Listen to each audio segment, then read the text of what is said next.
Morning of you मैं Sarafat Ali husband BSc third year quantum mechanics और जो हमारी टीचर थी वो थी सेकंड श्रोडिंगर और समीकरण श्रोडिंगर डिफरेंशियल इक्वेशन। हमने इसमें समय आश्रित समीकरण तो पढ़ लिए थे। हमें अभी जिस समीकरण की गिनती करनी थी वो थी हमारी जो काल अनाश्रित है, जो समीकरण डिपेंडेबल नहीं है। हमने उस समीकरण को व्युत्पन्न करना था और हमने एक समीकरण तय की एच के रेट साई बराबर ई के रेट साई है। वो क्यों समीकरण बनाते हैं? काल अनाश्रित समीकरण जो समीकरण डिपेंडेबल नहीं है, हमें इस समीकरण की व्युत्पत्ति करनी है। हमने ये किसकी सूचना से करेंगे? जो हमारे जो समीकरण है वो जो है जो श्रोडिंगर अवकल समीकरण है वो हमारी स्थिति और समय में आश्रित समीकरण है। अब हम इन दोनों की हेल्प से वो समीकरण फाइंड करने वाले हैं। अब ये जो समीकरण है वो कौन समीकरण है? समय अनाश्रित समीकरण है, काल अनाश्रित समीकरण है। इस समीकरण को हमें फाइंड करना है। किसकी सहायता से फाइंड करेंगे? जो हमारी श्रोडिंगर अवकल समीकरण थी, जो स्थिति और समय दोनों पे डिपेंड करती है। वो समीकरण कौन सी थी हमारी? Iota H cross del psi upon del T, यहाँ पे स्थिति और समय दोनों का तरंग फलन है, बराबर माइनस एच कट का square upon 2m del square psi R T स्थिति और समय का फलन है, plus V R potential energy psi R और टी। ये जो समीकरण थी वो कौन सी समीकरण है? काल आश्रित समीकरण है। इस समीकरण की सहायता से हमें क्या करना है? ये जो समय अनाश्रित समीकरण है उसको फाइंड करना है। हमने इसको फाइंड करने के लिए हमने ये बताया था कि इस समीकरण को फाइंड करने के लिए हम एक विधि का यूज करते हैं, वो होती है चरों की पृथक्करण विधि। किसका यूज करते हैं? चरों की पृथक्करण विधि। इस विधि के अंतर्गत हम ये जो तरंग फलन है हमारा, हम इसको मान लेंगे कि ये दो फलनों में विभाजित है। एक फलन मान लेंगे जो स्थिति पर डिपेंडेबल है, दूसरे फलन को हमने मान लिया था टी पे डिपेंडेबल है, समय पे डिपेंडेबल है। इसकी सहायता से हम क्या करेंगे? ये फाइंड करेंगे। तो हेडिंग जो थी हमारी वो ये थी, काल अनाश्रित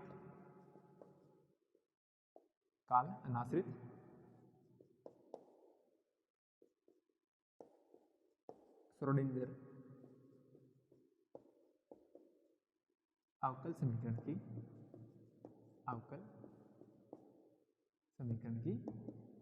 व्युत्पत्ति। मैंने इसमें आपको लिखवा दिया था कि इसको व्युत्पत्त करने के लिए हम किसका यूज करते हैं? चरों की पृथक्करण विधि का उपयोग करते हैं। उसके लिए हमने एक जो साई तरंग फलन था उसको हमने स्थिति और समय दोनों का फलन माना था। जो साई आर टी है उसको हमने ये डिफाइन कर दिया था कि ये स्थिति और समय, ये दूसरा जो फलन था उसको हमने फाई माना था। ये था हमारे पास फाई बराबर ये फाई जो समय का फलन। ये काश शायद हमारे पास एक कोई समीकरण आई थी, समीकरण नंबर 2। उससे पहले जो समीकरण आई थी वो थी हमारे पास ये, इसको हमने क्या माना था? समीकरण नंबर 1 माना था। वो भी मैं यहाँ लिख देता हूँ, iota H cross del psi R T upon del T बराबर माइनस एच कट का square upon 2m del square psi R T plus V R और साई आर टी। ये समीकरण हमने मानी थी लास्ट जो क्लास ली थी हमने वहां पढ़ा था। इस समीकरण को हमने 1 माना था। अब समीकरण 2 जो हमने मानी है वो हमने ये मानी थी, ये तरंग फलन है वो किस पे डिपेंड करता है? एक फलन है वो साई है, वो तो स्थिति पे डिपेंडेबल है, और दूसरा फलन है वो फाई है, वो हमने मान लिया था टी फलन है। हमने चरों की पृथक्करण विधि से इस समीकरण को फाइंड किया था। ये समीकरण 2 हमारी वहां से आई थी। अब इस समीकरण का यूज कहाँ करेंगे? हम इस समीकरण में यूज करेंगे। तो समीकरण 2 से 1 में मान रखने पर समीकरण 2 से 1 में मान रखेंगे तो iota H cross del upon del T, psi R T तो क्या रखना? ये फलन साई आर और फाई टी बराबर minus H cut square upon 2m del square psi R T की जगह साई आर और phi T plus V R psi R और फाई टी। ये जो समीकरण हमारी आ गई। अब ये समीकरण यहाँ पे देखिए, ये समय के सापेक्ष अवकलन है और यहाँ पर ये जो डेल होता है वो स्थिति के सापेक्ष अवकलन होता है। स्थिति के सापेक्ष डेल संकारक का जो मान होता है वो ये होता है डेल स्क्वायर बराबर del square upon del X square plus del square upon del Y square plus del square upon del Z square. ये स्थिति की सापेक्ष अवकलन होता है। तो यहाँ पर तो क्या है? स्थिति के सापेक्ष जो फलन है फाई आर वो कांस्टेंट है, यहाँ समय वाला कांस्टेंट है। इन दोनों समीकरणों को हम बाहर निकाल लेंगे। तो यहाँ से आइटा एच क्रॉस ये कांस्टेंट है समय के सापेक्ष फाई आर, तो फाई आर बाहर del phi T upon del T बराबर minus H cut square upon 2m। यहाँ पे ये कांस्टेंट क्या है फाई टी, तो फाई टी बाहर और अंदर क्या del square psi R plus V R और साई आर फाई टी। ये समीकरण आ गई। अब इस समीकरण में पूरी समीकरण में हमें ये क्या चाहिए, ये फलन नहीं चाहिए, ये नहीं चाहिए और हमें ये नहीं चाहिए। तो इसके लिए हम क्या करते हैं, इस पूरी समीकरण में इसका भाग देते हैं, साई आर फाई टी का भाग देते हैं, साई आर और फाई टी का भाग देते हैं। हम ये मान लेते हैं समीकरण नंबर 2। समीकरण 2 में किसका भाग देंगे, साई आर और फाई टी। समीकरण 2 में साई आर स्थिति वाला फलन है वो और फाई टी, इन दोनों के मल्टीपल को हम भाग 2 में फाई आर फाई टी का भाग देंगे तो क्या आएगा हमारे पास, iota H cross psi R upon psi R phi T, ये del phi T upon del T बराबर minus H cut square upon 2m phi T divide by psi R phi T और del square psi R plus का V R phi T psi R phi T और divide by psi R phi T. इस पूरी समीकरण में हमने किसका भाग दे दिया, फाई आर साई टी का भाग दे दिया। स्थिति और समय वाले दोनों फलनों का हमने डिवाइड दे दिया। अब डिवाइड देने के बाद जो समीकरण आती है वो हमारी क्या समीकरण आती है, वो आती है, देखो यहाँ से फाई आर तो फाई आर कट जाएगा, बचेगा क्या नीचे 1 upon iota H cross phi T, क्या बचेगा फाई टी बचेगा और साथ में del phi T upon del T. ये तो हमारी लेफ्ट साइड में बच गई। राइट साइड में देखो माइनस का H cut square upon 2m, यहाँ पे फाई टी से फाई टी कट जाएगा, बचेगा क्या psi R 1 upon psi are स्थिति वाला फलन, साथ में क्या डेल स्क्वायर साई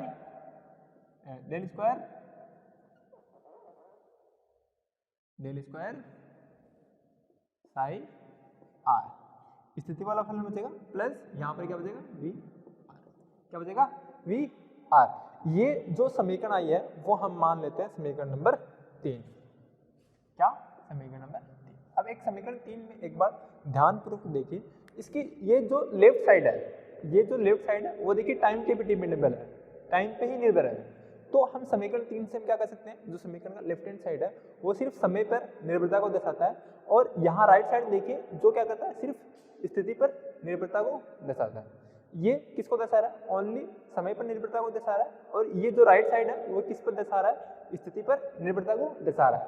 अब ये कब संभव है, दोनों अलग अलग चरों पर निर्भरता को दर्शा रहे हैं। लेफ्ट साइड अलग पर निर्भरता दर्शा रहा है और राइट साइड अलग पर निर्भरता को दर्शा रहा है। तो हम ये तभी संभव है, ये कब संभव है, जब इन दोनों का मान क्या हो, किसी कांस्टेंट के बराबर हो। किसके बराबर हो, कांस्टेंट के बराबर। लेफ्ट साइड किसी कांस्टेंट के बराबर होगी और राइट साइड कांस्टेंट के बराबर होगी।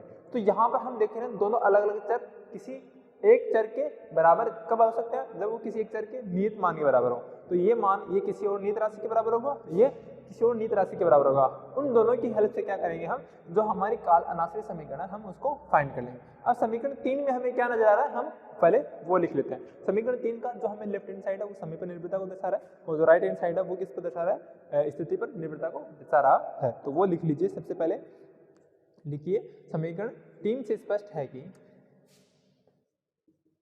समीकरण 3 से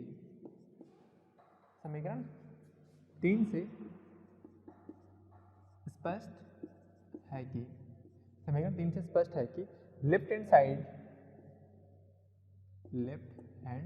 साइड समीकरण 3 से स्पष्ट है कि लेफ्ट हैंड साइड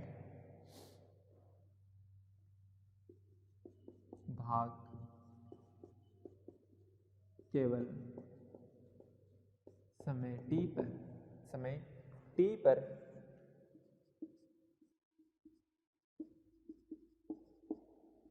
निर्भरता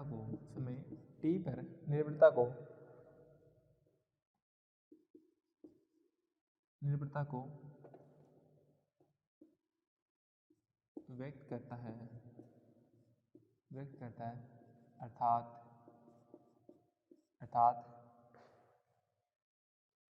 अर्थात स्थिति में परिवर्तन करने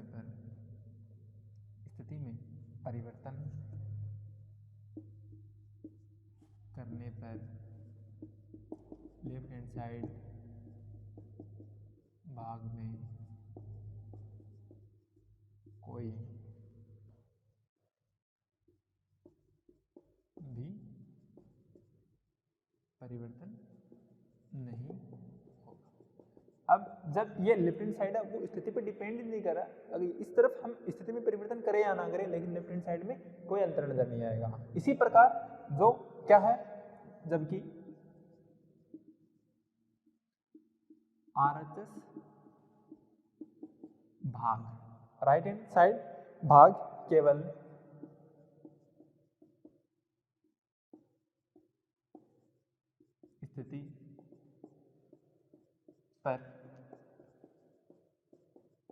स्थिति पर निर्भरता को व्यक्त करता, जो राइट हैंड साइड भाग को किस पर निर्भर करता है, स्थिति पर निर्भरता को व्यक्त करता है। अर्थात अगर हम राइट साइड वाले भाग में समय में परिवर्तन करें तो राइट साइड पे कोई फर्क पड़ेगा क्या? अर्थात समय t में परिवर्तन करने पर कौन से भाग में फर्क नहीं पड़ेगा? राइट हैंड साइड में परिवर्तन नहीं फर्क पड़ेगा। तो अर्थात समय t में परिवर्तन करने पर राइट हैंड साइड भाग में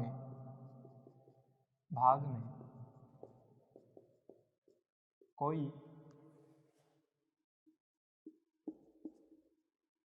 परिवर्तन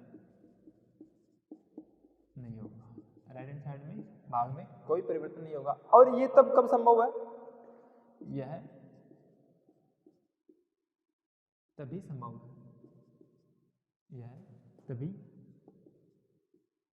है जब दोनों भाग क्या हो, केस किसी नियत राशि के तुल्यांक के बराबर हो। जब दोनों पद किसी नियतांक के तुल्य हो।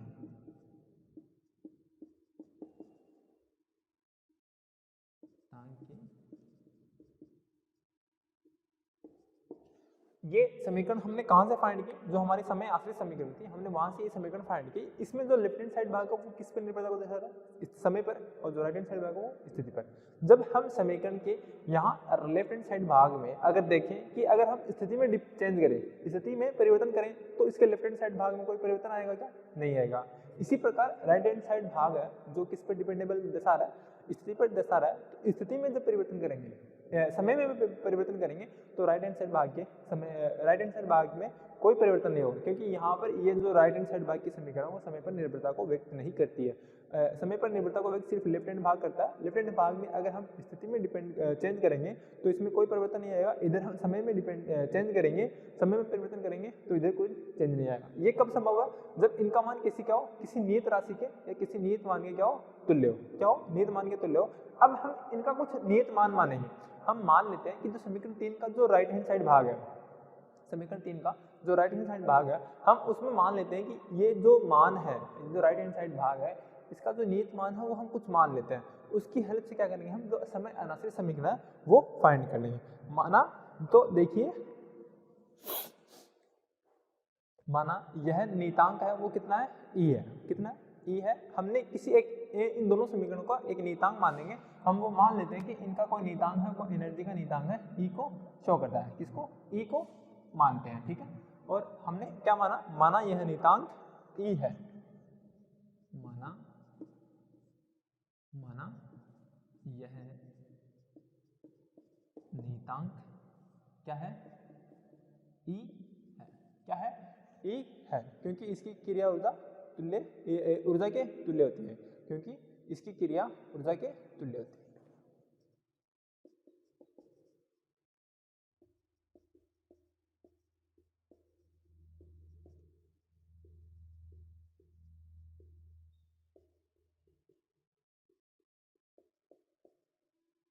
हमने शुरू में पढ़ा है कि जो श्रोडिंगर अवकल समीकरण वो किस में आती है, कुल ऊर्जा की समीकरण से आती है। तो हमने ये मान लेते हैं कि ये जो समीकरण है उसका जो नियतांक मान है वो हमने क्या मान लिया, ई मान लिया। ई किससे डिनोट कर रहा है, एनर्जी को डिनोट कर रहा है। तो हम सबसे पहले हम राइट हैंड साइड भाग को ई के तुल्य लेंगे, वहां से हम जो हमारी समीकरण वो काल अनासित समीकरण की व्युत्पत्ति हो जाएगी। उसके बाद हमने लेफ्ट हैंड साइड भाग को ई लेना है। तो सबसे पहले हम राइट हैंड साइड भाग को सोल्व करते हैं।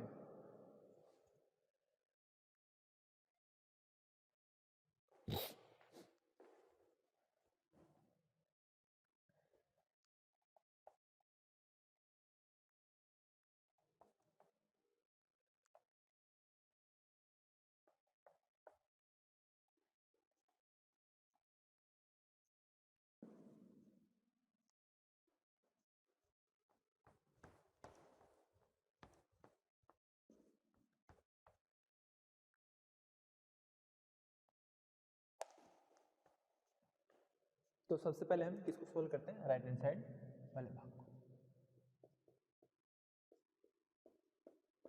देखिए राइट हैंड साइड वाला भाग क्या है, माइनस का H cut square upon 2m into 1 upon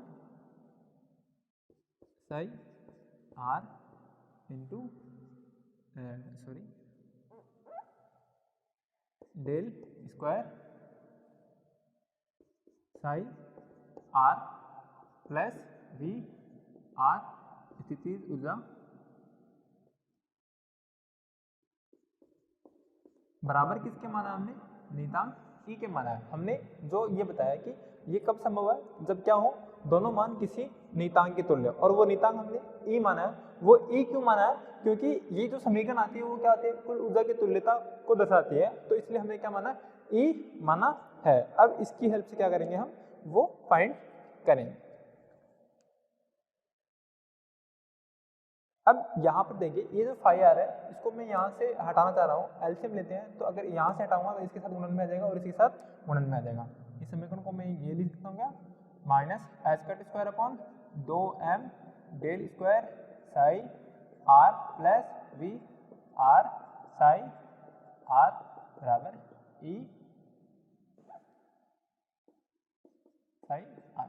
अगर मैं इस पूरी समीकरण को साई आर से मल्टीप्लाई, ऊपर वाली समीकरण को पूरी समीकरण को किस मल्टीप्लाई कर दूं, साई आर से मल्टीप्लाई कर दूं, तो क्या ये हमारी ये समीकरण आ जाएगी, हाँ बिल्कुल आ जाएगी। अगर इस समीकरण को इससे गुणा करेंगे ये कट जाएगा, इसके साथ में ये गुणा आ जाएगा और इसके साथ में ये गुणा आ जाएगी। तो ये समीकरण आ गई हमारे पास। ये समीकरण मान लेते हैं हम, नहीं मानने की जरूरत। हम यहाँ पे देखो दोनों में साई आर कॉमन है, तो कॉमन लेंगे माइनस, अगर मैं कॉमन लेता हूँ तो यहाँ से देखिए अगर मैं कॉमन लूँ तो इस समीकरण में देखिए अगर ये कॉमन लेता हूँ, इसमें ये कॉमन लेता हूँ तो ये बचेगा माइनस का H cut square upon 2m, यहाँ पर बचेगा डेल स्क्वायर और यहाँ पर क्या बचेगा वी आर बचेगा। और अगर कॉमन लिया तो ये फाइव साई आर बाहर बराबर किसके, ये आ गया ई साई आर। और ये चीज़ हमने पहले पढ़ी हुई है, ये चीज़ हमने पहले पढ़ी हुई है जब हमने बताया था कि जो कुल ऊर्जा के तुल्य को दर्शाता है, ये किसको रिप्रेजेंट करती है, कुल ऊर्जा को डिनोट करती है। और ये जो कुल ऊर्जा होती है वो क्वांटम मैकेनिक्स में किसको दर्शाती है, हेल्मटोनियम ऊर्जा को दर्शाती है। किसको दर्शाती है, हेल्मटोनियम ऊर्जा को दर्शाती है। वी नो दैट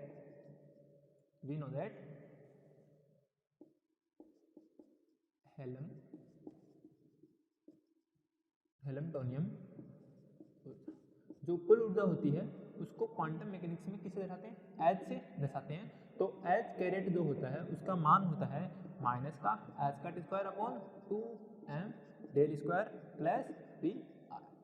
ये मैं आपको बता सकता हूँ, फाइंड करवा सकता हूँ एक बार।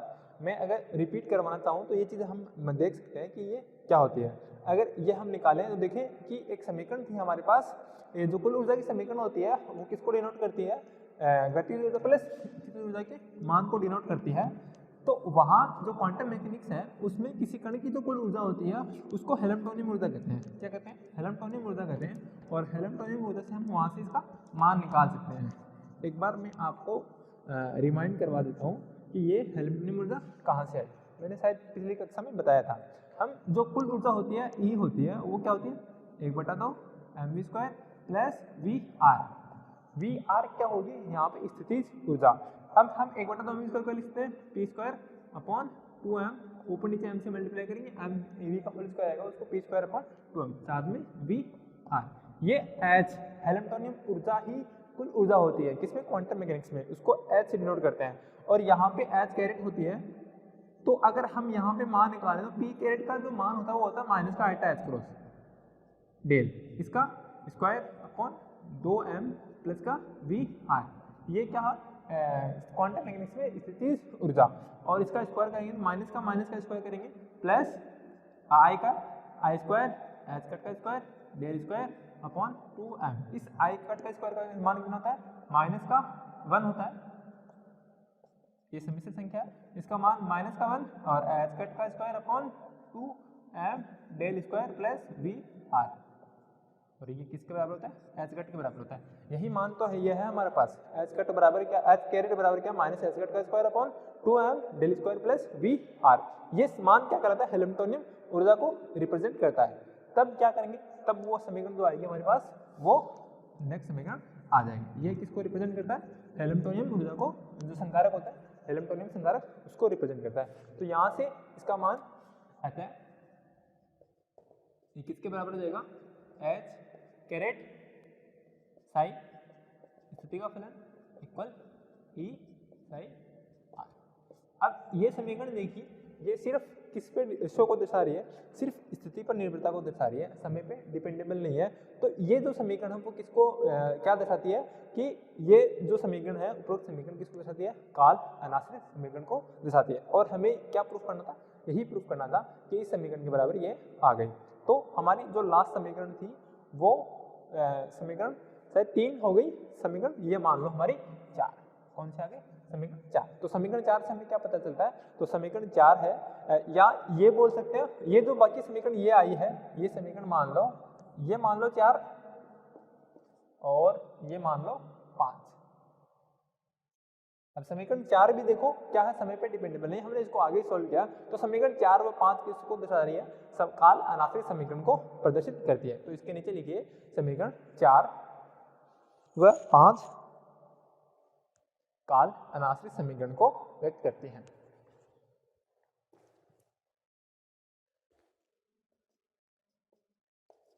समीकरण 4 व 5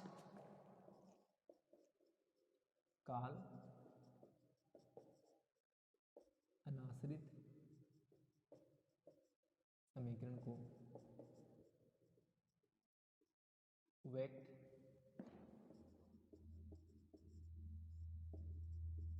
किसको रिप्रेजेंट करते हैं? काल अनाश्रित समीकरण को व्यक्त करते हैं। यहाँ पर भी देखिए ये समीकरण समय पे डिपेंडेबल नहीं है और ये भी समीकरण समय पे डिपेंडेबल नहीं है। ये दोनों समीकरण किसको रिप्रेजेंट करती है? काल अनाश्रित समीकरण को रिप्रेजेंट करती है। ठीक है, अब ये हो गई हमारी जो राइट हैंड साइड भाग से हो गई। अब हम इसका लेफ्ट हैंड साइड जो है वो इसका सॉल्यूशन और करते हैं कि लेफ्ट हैंड साइड भाग है वो क्या दर्शाता है हमें।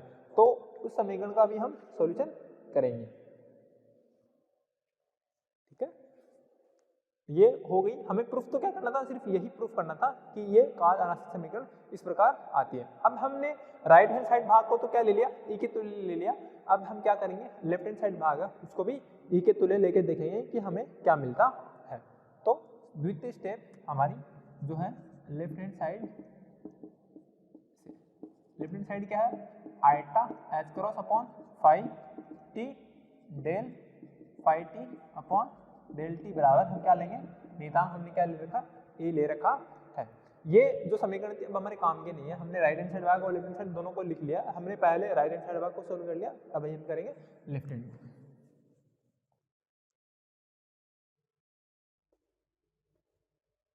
अगर मैं यहाँ से आइटा एच क्रॉस को इधर डिवाइड में भेज दूँ तो क्या आएगा?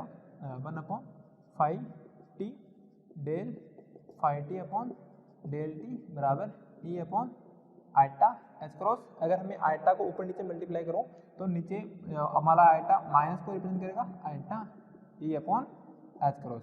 अगर ऊपर नीचे आइटा से मल्टीप्लाई करेंगे तो नीचे आइटा आइटा स्क्वायर हो जाएगा, आइटा स्क्वायर की वैल्यू माइनस का 1 तो minus iota E upon H cross.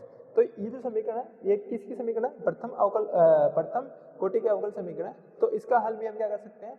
इसका हल भी हम समाकलन करके कर सकते हैं। तो यह समीकरण प्रथम अवकल कोटि की समीकरण है। अगर मैं इसको और लिखूं तो डेल फाई टी अपॉन यहाँ फाई टी और इस टी डेल टी को हम उधर भेज देते हैं minus iota T upon H cross del T. समाकलन करने पर ये किसकी समीकरण है? प्रथम अवकल कोटि की समीकरण है। और इसका अवकलन समीकरण अवकल का हम क्या करते हैं? समाकलन करने पर समाकलन करेंगे तो समाकलन del phi T upon del phi T बराबर माइनस का iota E upon H cut समाकलन डेल टी। समाकलन करेंगे तो हमारे पास क्या आएगा? समाकलन करने पर हमारे पास ये आएगी फाई टी का। अगर हम डेल फाई टी का अगर हम समाकलन करें डेल फाई टी के सापेक्ष 1 अपॉन फाई टी का तो वो तो हो जाएगा log फाई टी बराबर minus iota E upon H cut multiply del T का अवकलन कितना होगा? टी प्लस का हम कोई कांस्टेंट मान लेते हैं वो है हमारा सी। ये हम मान लेते हैं समीकरण कितनी आ गई? 5 आ गई थी। ये हम मान लेते हैं समीकरण 6। अब हमारे समीकरण 6 में ये जो सी क्या है? समाकलन स्थिरांक है। सी जहाँ सी क्या है? समाकलन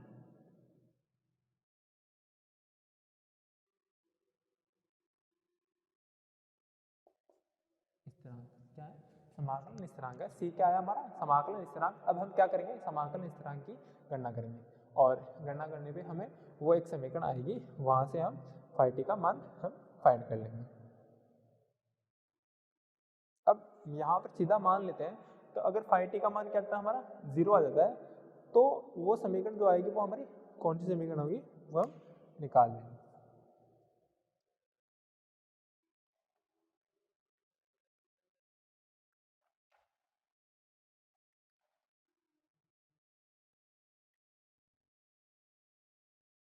हम यहाँ से फाई टी का मान निकालेंगे। अगर यहाँ पे c बराबर 0 है, माना क्या है?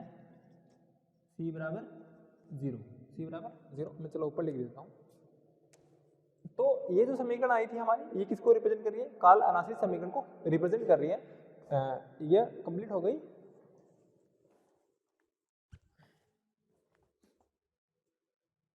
हमें व्युत्पत्ति तो किसकी करनी थी? सिर्फ इसी की करनी थी, समीकरण 5 की।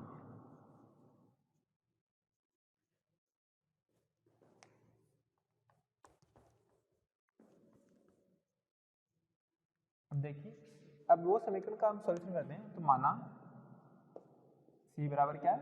0। उस स्थिति में log फाई t बराबर क्या जाएगा? माइनस का iota e upon H cut t। अगर यहाँ से मैं फाई t की वैल्यू निकालूं, फाई t की वैल्यू कितनी आएगी? log इधर आ जाएगा डिवाइड में, log इधर आएगा तो एक्सपोनेंशियल e की power minus iota e upon H cross t। ये आ गई हमारी फाई टी की समीकरण। ये हम मान लेते हैं समीकरण नंबर 7। कितनी आ गई? समीकरण नंबर 7 आ गई। और हमने एक शुरू में जो फलन माना था, जो हमने तरंग फलन लेते हैं साई आर टी, इसको हमने एक समीकरण मानी थी। इसको जो हमने माना था वो समीकरण 2 आई थी। वो समय और स्थिति दोनों का फलन हमने चरों की पृथक्करण विधि से हमने उसको ये लिखा था। क्या लिखा था? ये लिखा था। तो समीकरण 2 में मान रखने पर समीकरण 2 व 7 समीकरण 2 व 7 से मान रखेंगे तो फाई आर टी बराबर क्या आएगा? फाई आर और फाई टी का मान कितना है? साई आर फाई टी का मान कितना है? e की power minus iota e upon H cross और साथ में मल्टीप्लाई। ये जो समीकरण है समीकरण 8, वो क्या है? श्रोडिंगर अवकलित तरंग फलन है, उसको रिप्रेजेंट करती है। जो समीकरण 7 है श्रोडिंगर समीकरण का हल कहलाती है। यहाँ समीकरण 8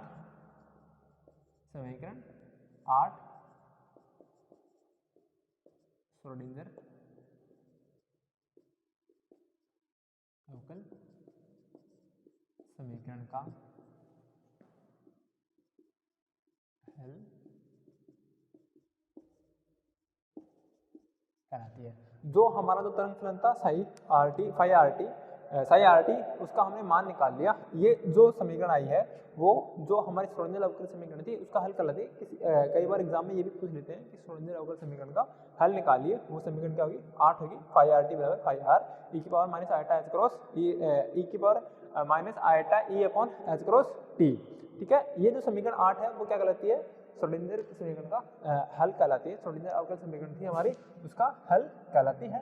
श्रोडिंगर अवकल समीकरण कौन सी थी? वो जो समीकरण हमने एक लिखी थी iota H cross del phi T, वो ये समीकरण का हल कहलाती है। अब ये तरंग फलन हमें प्राप्त हो गया फाई आर ई। तो अब हम इससे हम क्या निकाल सकते हैं? प्रायिकता घनत्व भी हम निकाल सकते हैं। प्रायिकता घनत्व क्या होता है वो भी हम फाइंड कर सकते हैं। आज के लिए तो इतना ही, बाकी का जो है वो अगली कक्षा में पढ़ेंगे। समझ में नहीं आया तो एक बार पूछिएगा। धन्यवाद, थैंक यू।